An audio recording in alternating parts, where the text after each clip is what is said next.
Assalamualaikum warahmatullahi wabarakatuh. Sebelumnya perkenalkan, saya Sasudira Kirana, NPM 202201177, perwakilan dari kelompok 6 ISS 1, izin mempresentasikan hasil diskusi dari kelompok kami, yaitu mengenai shock hypothalamic. Baik, berikut adalah nama-nama dari anggota kelompok kami. Selanjutnya kita masuk ke pembahasan. Pertama, kita masuk ke tinjauan teori. Baik, untuk pengertian dari shock hypothalamic sendiri yaitu merupakan kondisi medis atau bedah di mana terjadi kehilangan cairan dengan cepat yang berakhir pada kegagalan multi organ. Lalu untuk faktor resikonya yaitu kehilangan GL abnormal, ditandai dengan muntah, diare, drainase intestinal.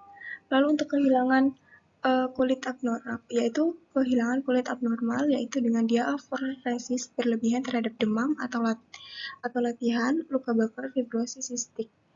Lalu kehilangan ginjal abnormal yaitu dengan terapi diuretik, diabetes insipidus, diuresis rheumatic, insufisiensi adrenal atau misal diabetes mellitus kontrol.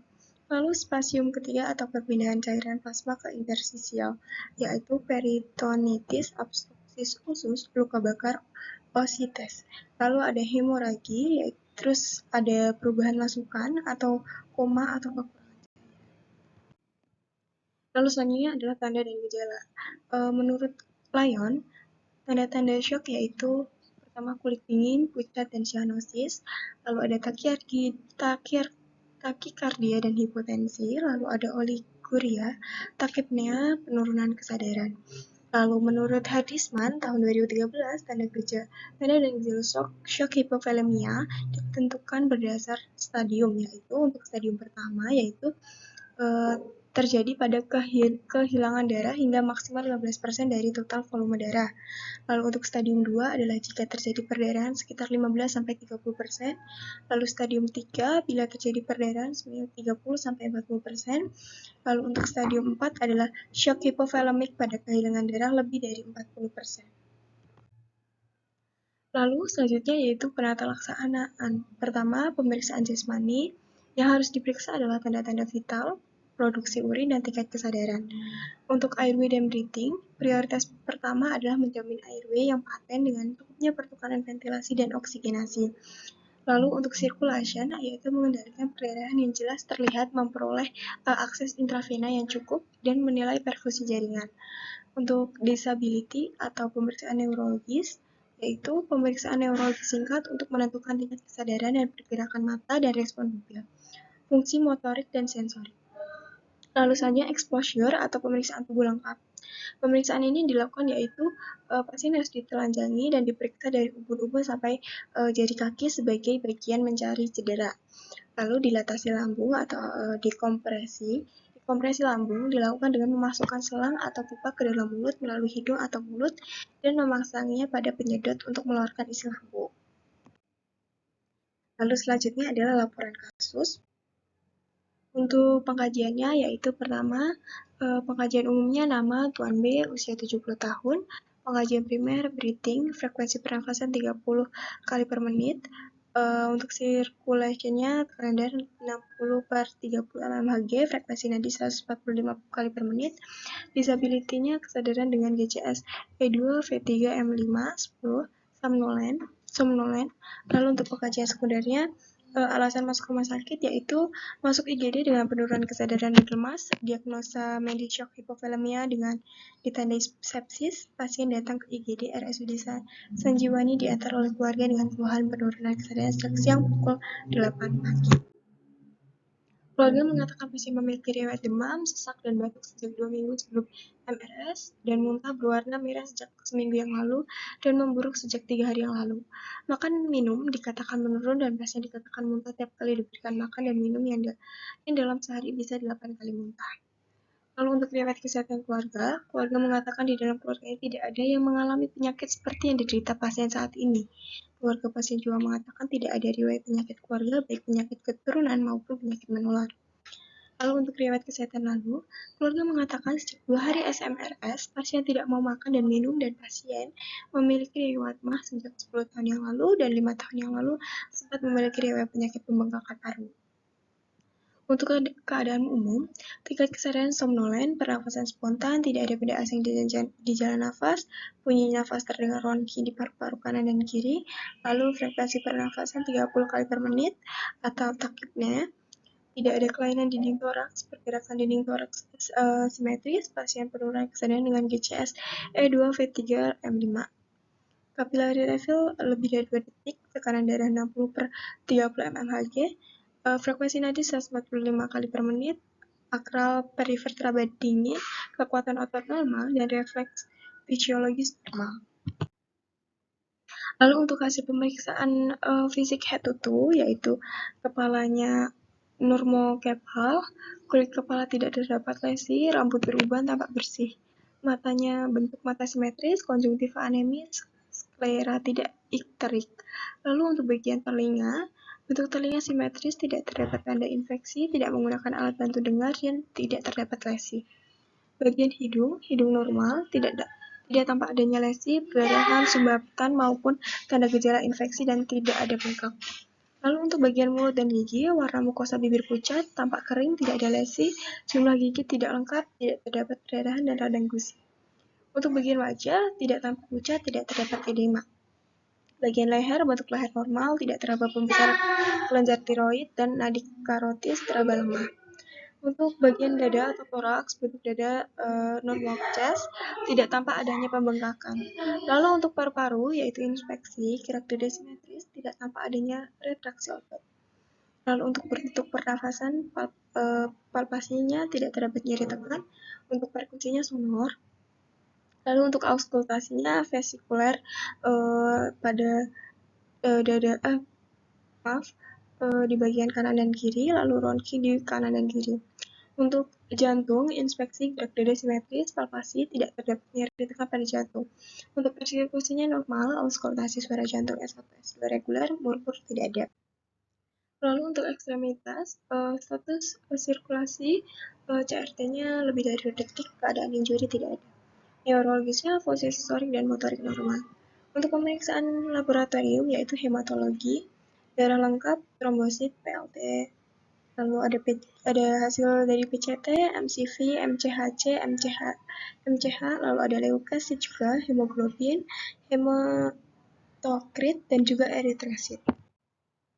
Lalu untuk diagnosa yang kami ambil yaitu dengan DS kesadaran pasien menurun, keluarga mengatakan pasien memiliki riwayat demam, sesak, dan batuk sejak 2 minggu sebelum MRS, dan muntah berwarna merah sejak seminggu yang lalu dan memburuk sejak 3 hari yang lalu. Pasien memiliki riwayat MAH sejak tahun yang lalu dan 5 tahun yang lalu sempat memiliki riwayat penyakit pembengkakan paru. Untuk DO-nya, bunyi nafas terdengar ronki di paru-paru kanan dan kiri. Dengan DO di atas, kami mengambil diagnosa keperawatan yaitu gangguan pertukaran gas berhubungan dengan perubahan membran alveolus. Lalu dengan DS, keluarga mengatakan pasien keluhan penurunan kesadaran sejak siang pukul 8, lalu DO-nya frekuensi nadi meningkat, tekanan darah menurun, dan membran mukosa kering, konjungtiva anemis. Diagnosa yang diambil adalah hipovolemia berhubungan dengan kekurangan intake cairan. Lalu dengan DS makan minum dikatakan menurun dan pasien dikatakan muntah tiap kali diberikan makan dan minum, yang dalam sehari bisa 8 kali muntah. Keluarga pasien mengatakan sejak 2 hari SMRS pasien tidak mau makan dan minum, dan pasien memiliki riwayat MAH sejak 10 tahun yang lalu dan 5 tahun yang lalu. Lalu untuk DO-nya bisa posisi reaktif membran mukosa pucat. Untuk diagnosa yang kami ambil yaitu defisi nutrisi berhubungan dengan faktor psikologis, yaitu keengganan untuk makan. Untuk SLKI-nya, kelompok kami mengambil pertukaran gas. Setelah dilakukan tindakan selama 2 kali 24 jam, diharapkan pertukaran gas dapat diatasi dengan kriteria hasil, yaitu tingkat kesadaran dari menurun 1 menjadi cukup meningkat 4, bunyi nafas tambah dari cukup meningkat 2 menjadi cukup menurun 4, PCO2 dari cukup menurun 2 menjadi cukup membaik 4, PO2 dari cukup memburuk 2 menjadi cukup membaik 4, takikardia dari cukup memburuk 2 menjadi cukup membaik 4, pola nafas dari cukup memburuk 2 menjadi membaik 4. Lalu untuk status cairannya, setelah dilakukan tindakan keperawatan selama 20-24 jam, diharapkan status cairan sudah membaik dengan kriteria hasil. Kekuatan nadi dari cukup menurun 2 menjadi cukup meningkat 4, Output urin dari cukup menurun 2 menjadi cukup meningkat 4, suara nafas lama dari cukup meningkat 2 menjadi cukup menurun 4, konsentrasi urin dari cukup 42 menjadi cukup menurun 4, tanda vital dari cukup memburuk 2 menjadi cukup membaik 4. Lalu selanjutnya yaitu status nutrisi. Setelah dilakukan tindakan keperawatan selama 2 kali 24 jam, diharapkan status cairan membaik dengan kriteria hasil nafsu makan pasien dari skala memburuk 1 menjadi skala cukup membaik 4, dan berpuasa dari skala cukup memburuk 2 menjadi skala membaik 5. Lalu untuk psikinya sendiri, untuk diagnosa pertama yaitu terapi oksigen. Untuk O-nya sendiri yaitu monitor kecepatan hasilnya oksigen, monitor posisi alat terapi oksigen, monitor efektivitas terapi oksigen, monitor kemampuan melepaskan oksigen saat makan, monitor tanda hipoventilasi, monitor tingkat kecemasan. Lalu untuk terapeutiknya, bersihkan sekret pada mulut, hidung, dan trakea, pertahankan kepatengan jalan nafas, siapkan dan atur pemberian oksigen. Untuk edukasinya, ajarkan pasien dan keluarga menggunakan oksigen di rumah, kolaborasi pemberian dosis dan dosis oksigen. Lalu untuk diagnosa kedua yaitu manajemen hipovolemia. Untuk O-nya periksa tanda dan gejala hipovolemia, monitor intake dan output cairan. Lalu terapeutiknya hitung kebutuhan cairan, berikan asupan cairan oral. Edukasinya anjurkan memperbanyak asupan cairan oral, anjurkan menghindari perubahan posisi mendadak. Kolaborasinya yaitu pemberian produk darah. Lalu untuk diagnosa ketiga, psikinya yaitu manajemen nutrisi. O-nya yaitu identifikasi status nutrisi, identifikasi alergi dan intoleransi makanan, identifikasi makanan yang disukai, identifikasi kebutuhan kalori dan jenis nutrien, lalu monitor asupan makanan. Untuk T-nya yaitu lakukan oral hygiene sebelum makan jika perlu, sajikan makan secara menarik dan suhu yang sesuai. Untuk edukasinya anjurkan posisi duduk jika mampu. Kolaborasi dengan ahli gizi untuk menentukan jumlah kalori dan jenis nutrien yang dibutuhkan jika perlu. Lalu selanjutnya yaitu bab terakhir yaitu penutup. Kesimpulan yang dapat kelompok kami ambil ya dari kasus ini yaitu shock adalah suatu sindrom klinis yang terjadi akibat gangguan hemodinamik dan metabolik ditandai dengan kegagalan sistem sirkulasi untuk mempertahankan perfusi yang menuju ke organ-organ vital tubuh, sehingga mengakibatkan disfungsi organ dalam tubuh. Salah satunya adalah shock hipovolemik. Shock hipovolemik sendiri merupakan shock yang terjadi akibat berkurangnya volume plasma di intravaskular. Shock ini dapat terjadi akibat perdarahan hebat atau hemoragik. Lalu, pendarahan akan menurunkan tekanan pengisian pembuluh darah rata-rata dan menurunkan aliran darah balik ke jantung. Hal inilah yang menimbulkan penurunan curah jantung atau heart pulse rate.